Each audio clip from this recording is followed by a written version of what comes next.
Welcome to another episode of Out Loud Geek, where we discuss news and views about pop culture, science fiction, fantasy, food, cooking, the outdoors, and more. I was not at all surprised that Tom Cruise's sequel to Top Gun Maverick, opened number one at the box office this Memorial Day weekend. The movie has earned so far $124 million in the U.S.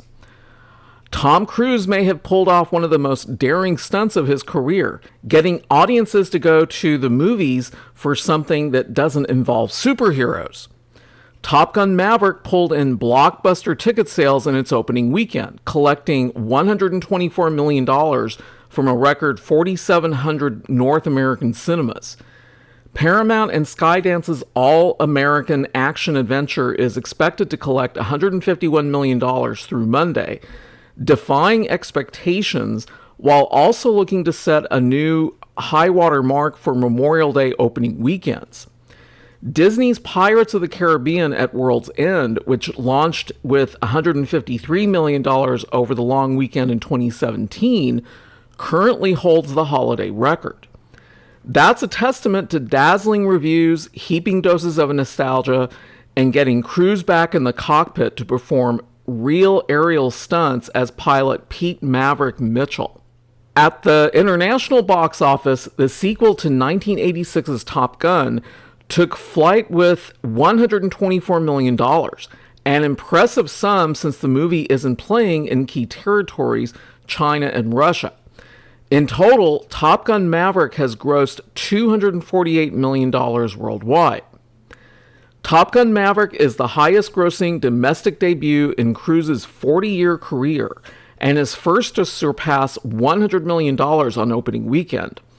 War of the Worlds, which opened to $64 million in 2005, previously stood as Cruise's biggest opening weekend. Audiences over 40 years old, the people who were top of mind when Paramount greenlit a sequel to 1986's Top Gun, turned out in force, 55% of ticket buyers, which is impressive because it's the demographic that has been the most reluctant to return to theaters. Still, Maverick managed to entice a significant percentage of millennial moviegoers. 45% of people were 35 or younger, who were not alive when Top Gun opened 36 years ago. The film's positive word of mouth should be helpful in continuing to reach younger crowds. Top Gun Maverick continues a stellar box office streak for Paramount, marking the studio's fifth movie this year to open in first place. It's an impressive rebound since Paramount hardly released any movies during the coup, instead sending big titles like Chris Pratt's The Tomorrow War, director Aaron Sorkin's The Trial of the Chicago 7, and Eddie Murphy's Coming to America 2 to streaming services. Despite countless delays, the Top Gun sequel was scheduled to open in the summer of 2020 until the coup scrambled those plans. Cruise was adamant that Maverick not follow in the footsteps of those straight-to-streaming films. The 2-year wait has already started to pay off since the film has been rapturously reviewed. It has a 97% on Rotten Tomatoes and a rare A+ cinema score. Top Gun Maverick also needs theaters to justify its hefty $170 million production budget, which does not include the tens of millions spent on promoting the movie to audiences worldwide.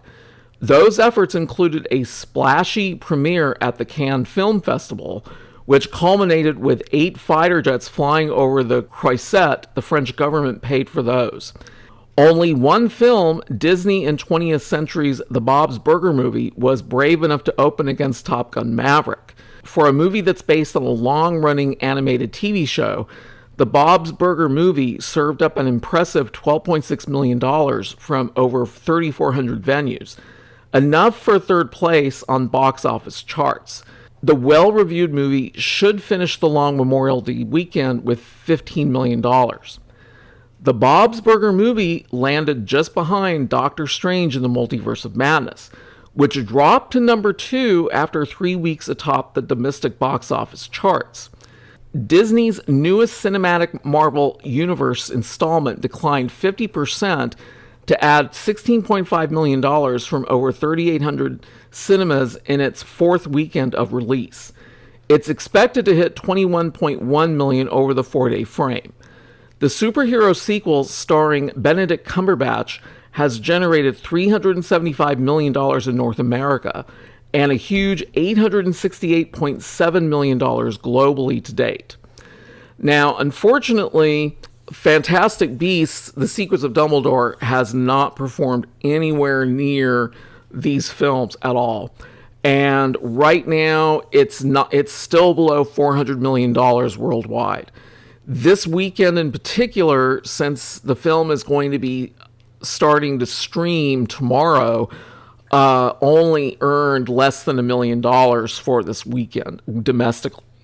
So it's probably not going to break $100 million in the US, but it is slowly approaching $400 million worldwide. Whether it reaches that or not is very difficult to say, but I strongly believe that the movie is not going to make a profit. I do not believe that it's going to even break even. I'm convinced of that.